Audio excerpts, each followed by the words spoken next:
하나님의 얼굴을 구할 때 이런 제목으로 말씀을 증거합니다. 여러분 혹시 이항인 이런 말을 들어보신 적 있으신가요? 라미 카민스키라고 하는 뉴욕의 그 정신과 의사가 책을 냈는데 이항인이라고 하는 책을 발간했습니다. 이것은 이제 보통은 사람을 나눌 때 뭐 그 사람은 내향인이다, 외향인이다 이렇게 이제 분류를 하는데 그것과는 다른 곳을 지향하는 사람, 이향, 뭐 고향이 좀 다른 사람 이런 뜻으로 이렇게 그 용어를 썼는데 저도 그 영적으로도 상당히 좀 우리는 세상 사람들과 좀 가는 길이 다르다 하는 면에서 이향인 이런 말을 이렇게 좀 생각을 해보게 되었습니다. 우리가 그 성경 민수기에 보면 이스라엘 백성들은 가는 곳이 좀 달랐습니다. 세상 사람들하고 너무나 다른 삶을 살았죠. 그들은 그 광야에서의 삶을 살게 되었습니다. 사실 이 민수기 영어 성경에 넘버스 이렇게 되어 있는데요. 이건 뭐 인구 계수에 관한 말씀이 1장과 26장에 나오기 때문에 또 헬라어 그 70인역의 전통을 따라서 그렇게 지었지만 본래 이 민수기의 그 히브리어 성경의 제목은 베 미드바르라고 하는 말입니다. 이 말 뜻은 1장 1절에 나오는 대로 광야에서라고 하는 그런 제목입니다. 그 제목 히브리어 원제가 정말 더 의미하는 바가 깊고 큰 것 같습니다. 이 광야에서의 삶을 사는 그 이스라엘 이 백성들 그들이 어떤 길을 가고 어떤 삶을 살 것인가를 잘 말씀해 주는 성경이라 이렇게 보는 것입니다. 여러분 사실 이 광야는 우리가 사는 세상을 상징하기도 하죠. 이 광야 길을 갈 때, 이 광야를 이제 지날 때 필요한 것은 사람들에게 더 많은 조언을 해주고 훈계를 해주고 뭐 열심히 가라고 막 이렇게 뒤에서 몰아주는 그런 것보다는 이 광야기는 워낙 힘들기 때문에 위로와 격려와 축복이 필요한 겁니다. 그래서 우리 이 세상이라고 하는 광야길을 오늘도 가면서 천성을 향해 가는 성도들에게 우리에게 필요한 것이 이런 위로와 축복이 되는 것이죠.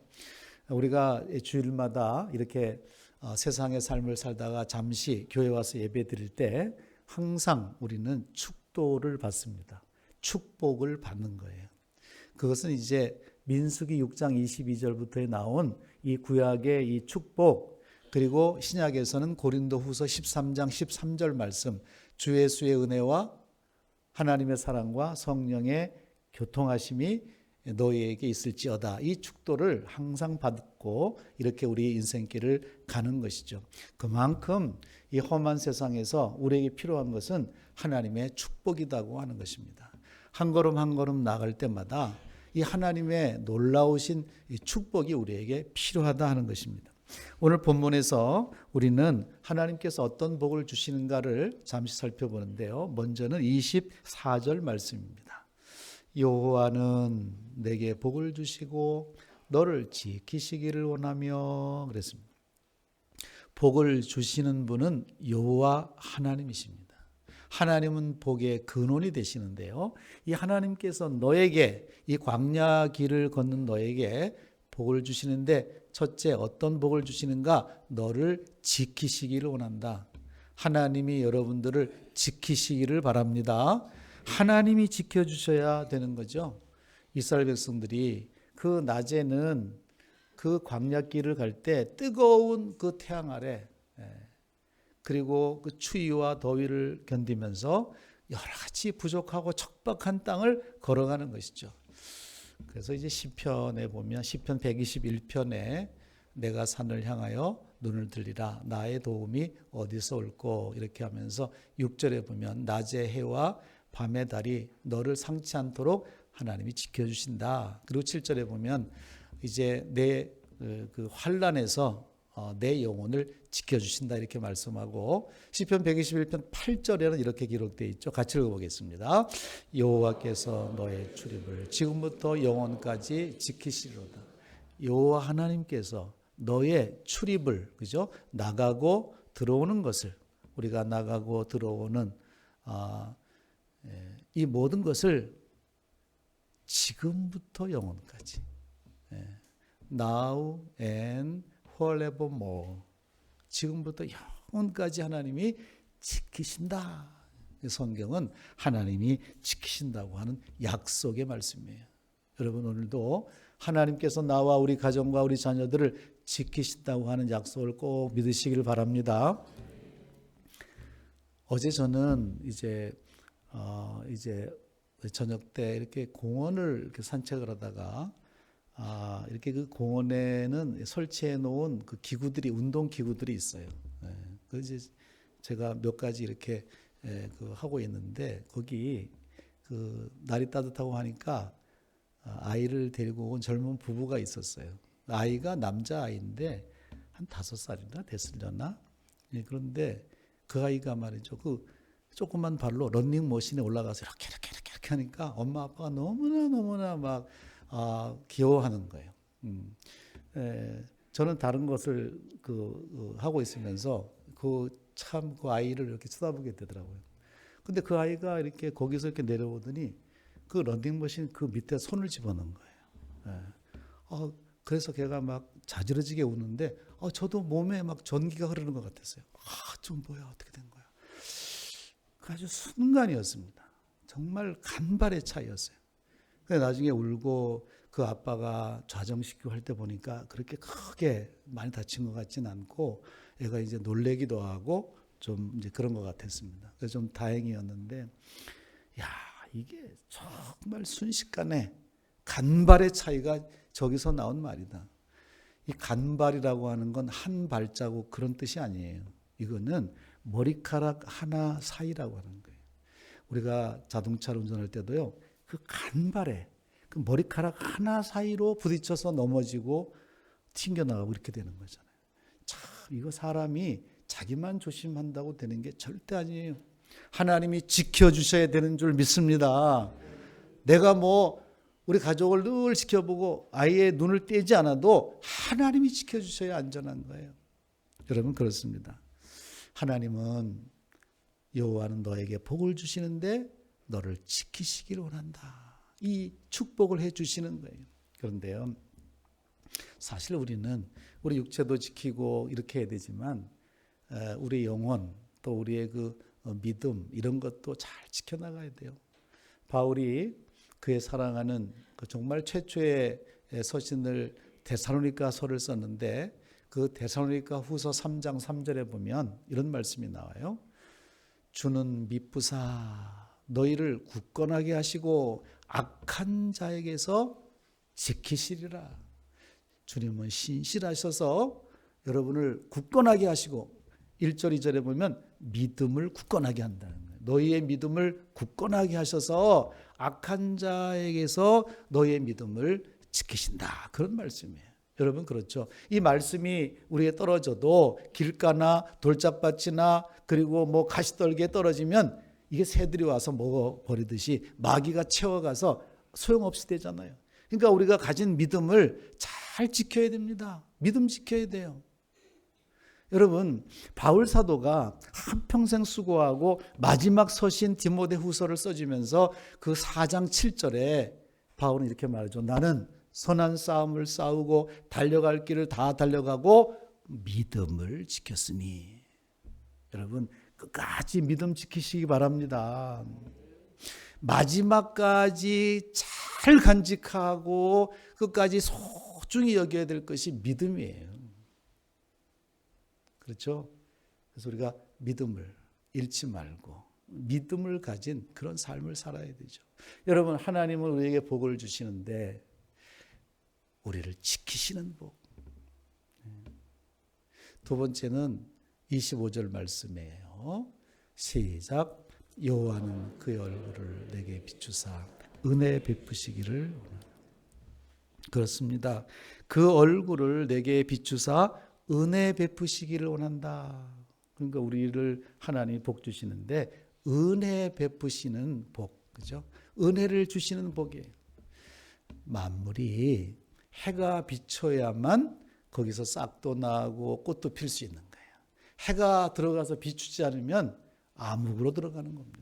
하나님이 얼굴 빛을 우리에게 비춰주실 때 우리의 심령에 믿음이 싹이 나고 꽃이 피고 자라나는 줄 믿습니다. 그래서 하나님이 얼굴 빛을 너에게 비춰서 은혜 베푸시길 원한다. 이 은혜라고 하는 건 뭡니까? 이건 헤세드, 그리고 헬라어로는 카리스. 받을 자격이 없는 자에게 거저 주시는 하나님의 호의, 그게 은혜예요. 우리 자격이 없습니다. 그런데 이 하나님의 은혜를 주셨잖아요. 그래서 우리가 은혜를 받았어요. 또 은혜를 받고 있어요. 고린도후서 6장 2절에 바울 사도는 보라 지금이 은혜 받을 만한 때요 그랬습니다. 과거의 은혜를 가지고 현재를 살 수가 없어요. 지금 은혜를 받아야 돼요. 지금의 은혜가 있어야 돼요. 여러분 젊을 때 힘 가지고 지금 사는 거 아니에요. 지금 힘이 있어야 돼요. 그렇죠? 그러니까 지금이 은혜 받을 만한 때다. 지금이 하나님의 얼굴을 구할 때인 줄 믿습니다. 지금 하나님의 얼굴을 바라보는 거예요. 그래서 지금의 은혜를 받고 지금 은혜를 누리며 사는 성도들이 되시기를 바랍니다. 하나님의 얼굴을 뵙는 것, 그게 은혜죠. 우리 성도는요, 하나님의 얼굴을 뵙는 거예요. 모세도 출애굽기 33장에 보면은 사실 하나님의 얼굴을 볼 수가 없었어요. 그 거룩하신 하나님을 모세라고 해도 볼 수가 없었어요. 하나님이 지나가시는 등을 볼 정도였습니다. 그런데 하나님께서 이런 백성에게 성육신하신 예수 그리스도를 보내셨어요. 참, 그 주님과 함께 같이 이 동역한 그 제자도 얼마나 행복했을까. 그래서 우리도 지금은 희미하게 하나님의 얼굴을 뵙지만 그때가 되면 얼굴과 얼굴을 대하여 볼 것이요.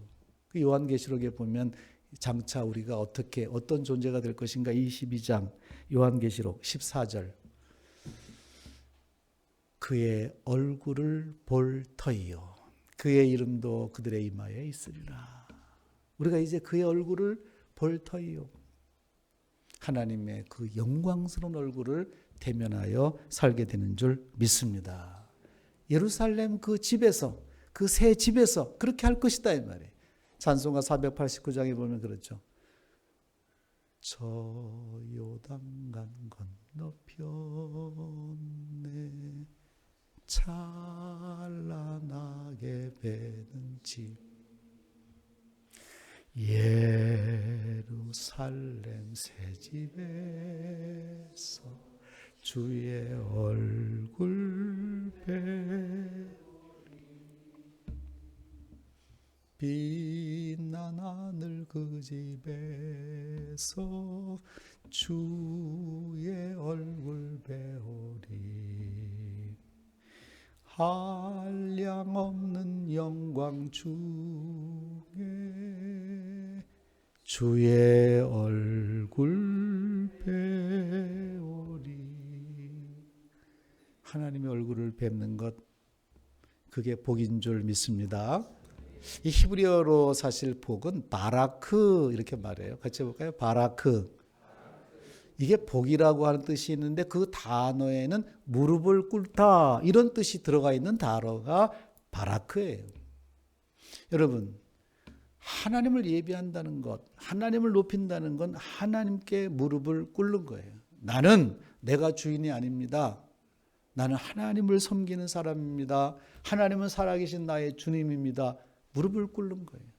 이것은 하나님께 항복한다는 의미가 있어요. 무릎을 꿇는다는 건요, 항복한다는 거죠. 그분이 나의 주가 된다고 하는 표시가 되는 거예요. 그렇죠?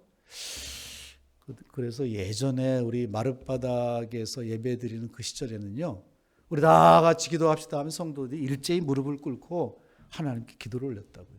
근데 지금은 이렇게 장의자에 앉으시고 하니까 무릎을 꿇을 수가 없잖아요. 근데 지금 하나님께 항복의 표시가 뭐냐? 그것이 바로 손을 드는 겁니다.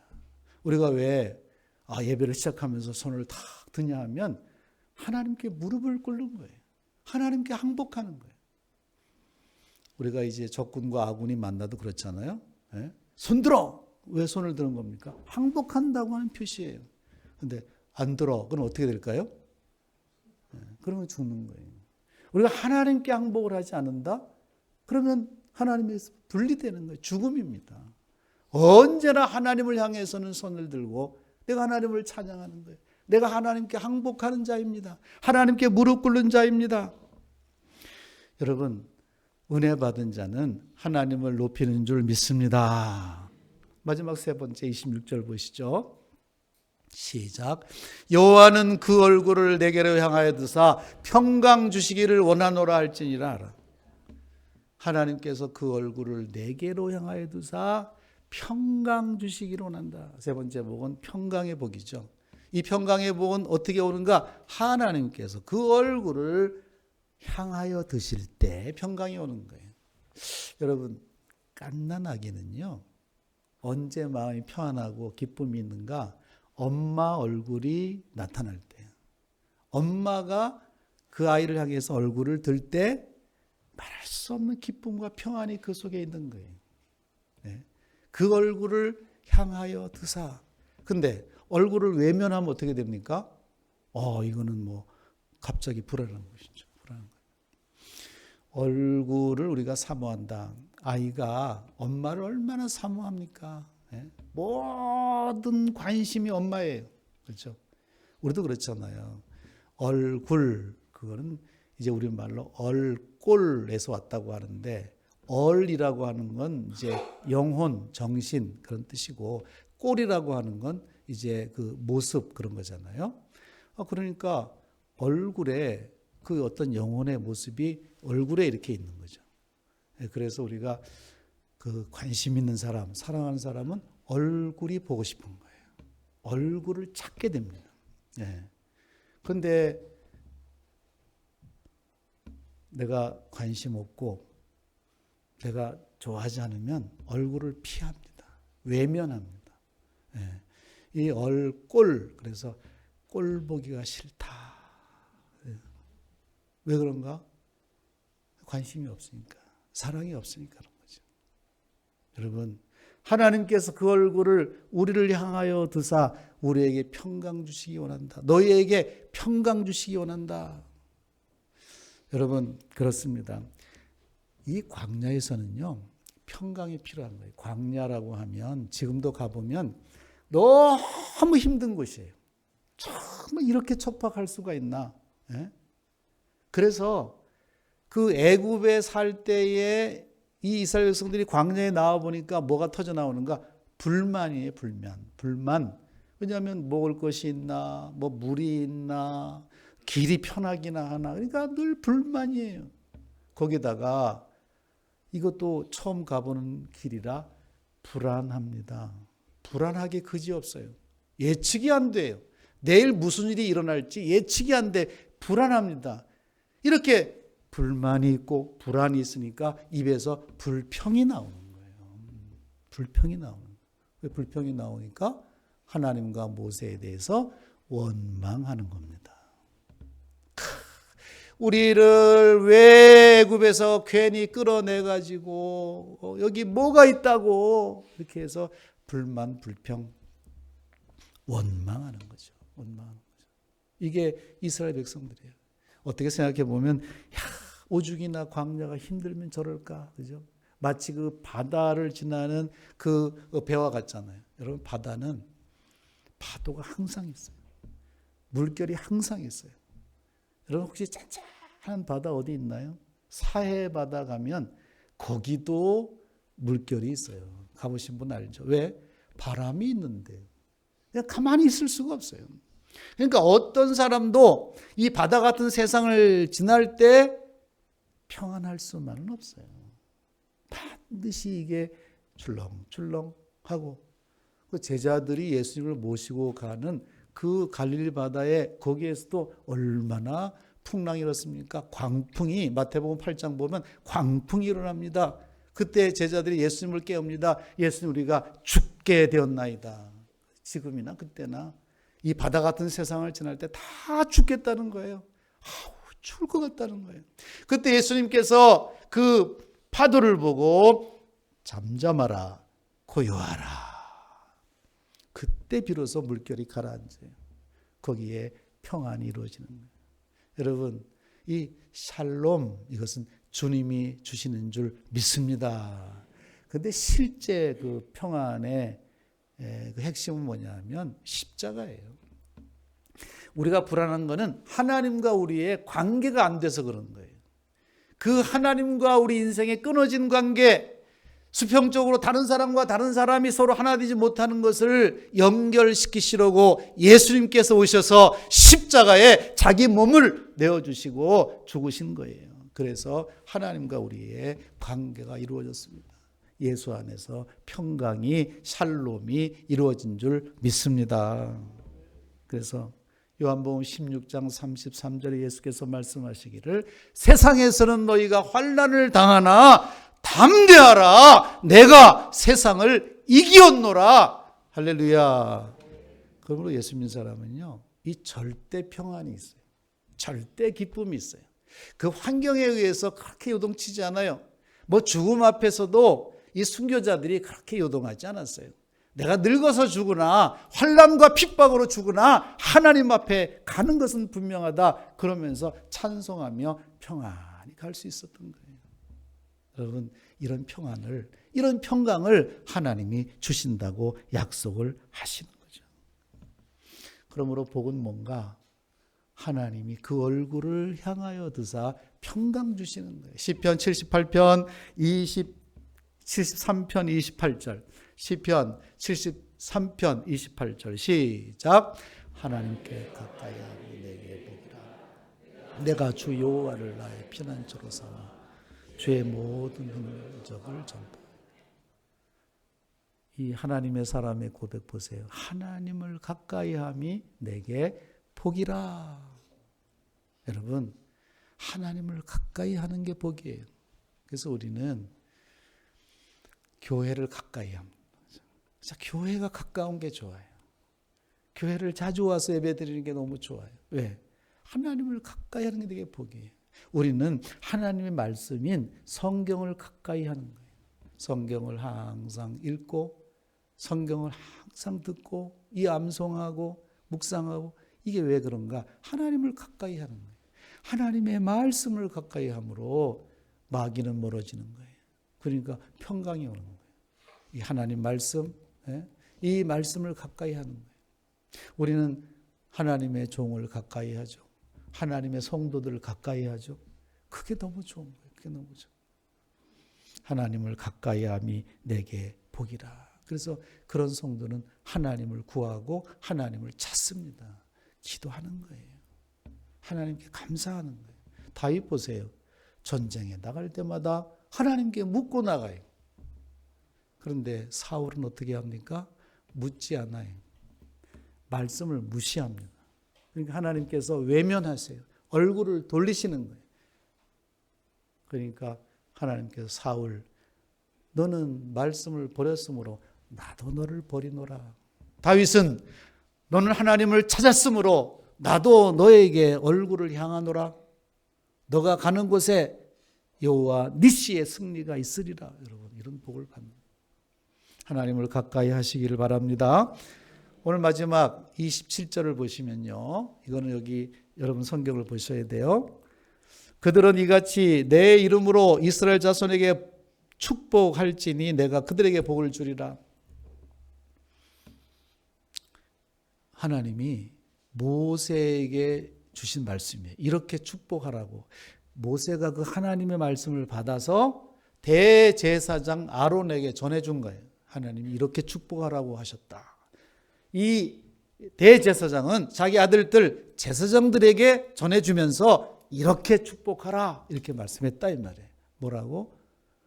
하나님은 복을 주셔서 너희를 지키시기 원하고, 하나님은 그 얼굴빛을 너에게 드사 은혜 베푸시기 원하고, 하나님은 그 얼굴을 너에게 향하여 드사 평강 주시기 원하고, 이렇게 축복하라고.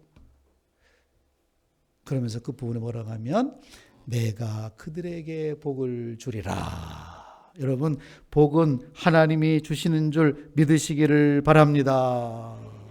여러분, 복은 하나님이 주시는 거예요. 참 복 받는 사람은 달라요. 복 있는 사람은 달라요. 아브라함이 달랐습니다. 요셉을 보면 달랐습니다. 담장 너머에 뻗은 나무였습니다. 하나님이 복을 주시니까 저렇게 되는구나. 그래서 교회도 와, 저 장로님 복 받는 거 보니까 하나님이 저렇게 복을 주시네. 저 권사님 복을 받는 거 보니까 하나님이 저렇게 복을 주시는구나. 여러분, 복은 하나님이 주시는 거예요. 이 사람은요, 하나님께 받은 복을 먼저 잘 계수합니다. 민수기는요, 인구를 계수했어요. 하나하나. 우리는요, 하나님께 받은 복을 계수할 줄 알아야 돼요. 내가 지금까지 이런 복, 이런 복, 이런 복, 예? 이거 계수할 줄 알아야 돼요. 상처받은 거는 기억할 필요도 없어요. 그건 그저 강물에 떠내려 보내고, 나는 하나님께 복 받은 사람이야. 다 이렇게 건강의 복도 받았고, 가족의 복도 받았고, 생각해 볼수록 얼마나 내가 복을 많이 받았나. 여러분, 그렇습니다. 우리는 복 받은 인생이에요. 그래서 우리가 이제 광야로 출발하잖아요. 이 예배를 마치면 다시 월요일부터 세상이라고 하는 곳에 가서 살지 않습니까?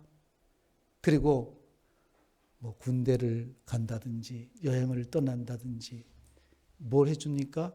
무슨 조언을 해줍니까? 그들에게 축복해 주는 거예요. 하나님은 너를 지키시기를, 하나님은 내게 은혜 베푸시기를, 하나님은 이 과정 속에 너에게 평강 주시기를 원하노라. 여러분, 자녀들에게 복을 많이 빌어주시길 바랍니다. 성도끼리 축복해줘야 돼요. 이번에 잘 하고 오시기 바랍니다. 이렇게 축복해주는 관계가 되어야 되는 거예요. 이거 하나님께서 이 광야, 민수기, 광야에서 무엇이 필요한가? 이 하나님의 복이 필요한 거예요. 그래서 이제 정말 힘들고 어렵고 그 길을 갈 때마다 우리는 내 성향이 내향이다, 외향이다, 그게 중요한 게 아니고 우리는 이향인이다. 다르게 사는 사람이다. 고향이 다른 사람이다. 그러면 우리는 하나님의 복을 받아야 된다. 하나님이 목자가 돼서 인도하신다. 그 하나님을 의지하고 이번 한 주간도 승리하시는 우리 모든 성도들 되시기를 주의 이름으로 축원합니다. 아멘.